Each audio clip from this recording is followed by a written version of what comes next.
Isang gabi, habang nag-iisa sa malawak na karagatan, nangako siya sa sarili.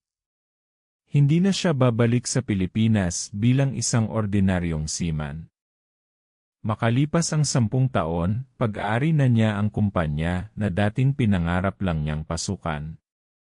Hayaan niyong ikwento ko kung paano nagsimula ang lahat. Ang pangalan ko ay si Mang Tonyo o Antonio de los Santos. Lumaki ako sa isang maliit na baryo sa Iloilo, sa isla ng Panay.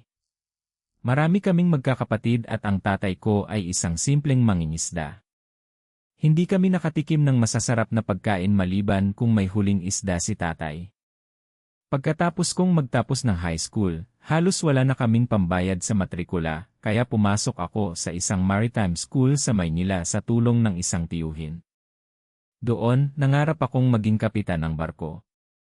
Pero iba ang tadhana. Nagtrabaho ako bilang simpleng seaman, nagbubuhat ng kargamento, naglilinis ng barko, at nagtitiis sa kalayuan sa pamilya. Araw-araw, tinatawagan ko ang asawa ko at ang 2 kong anak. Mahirap. Lalo na tuwing Pasko. Wala akong ibang inisip kundi ang kumita para sa kanila. At dito nagsimulang magbago ang lahat. Mag-comment ng kung na-inspire ka sa kwentong ito dahil mas gaganda pa ito.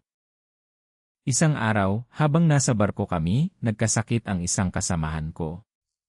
Kailangan niyang magpadala ng pera sa Pilipinas para sa kanyang pamilya. Hindi ko alam kung paano siya matutulungan. Tonyo, wala na akong pag-asa. Hindi ko na alam kung paano ko sila susuportahan. Huwag kang mawala ng pag-asa. Hindi tayo bibigyan ng Diyos ng problema na hindi natin kayang lampasan. Pero paano? Kailangan ko ng malaking halaga. Mag-ipon tayo. Tutulungan kitang mag-ipon.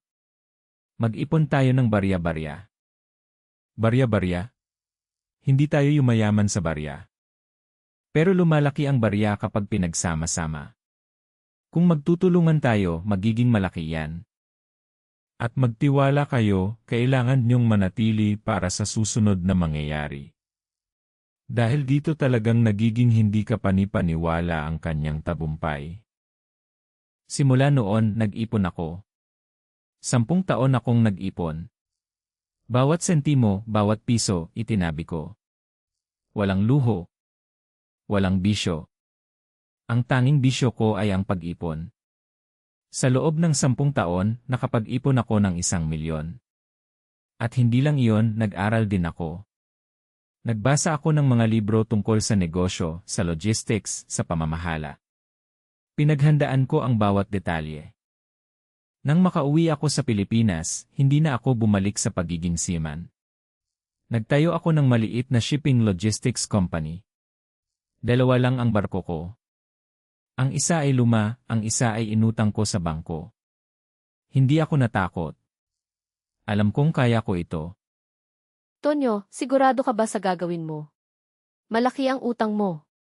Hindi lang utang ito ang pangarap ko. At tutulungan ako ng Diyos.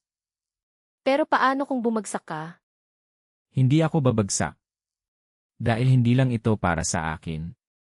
Para ito sa ating pamilya, para sa ating mga anak. Naniwala ako sa iyo. At kahit anong mangyari, nandito lang ako para suportahan ka. Salamat. Mahal na mahal kita. Sa unang taon, halos hindi ako natutulog.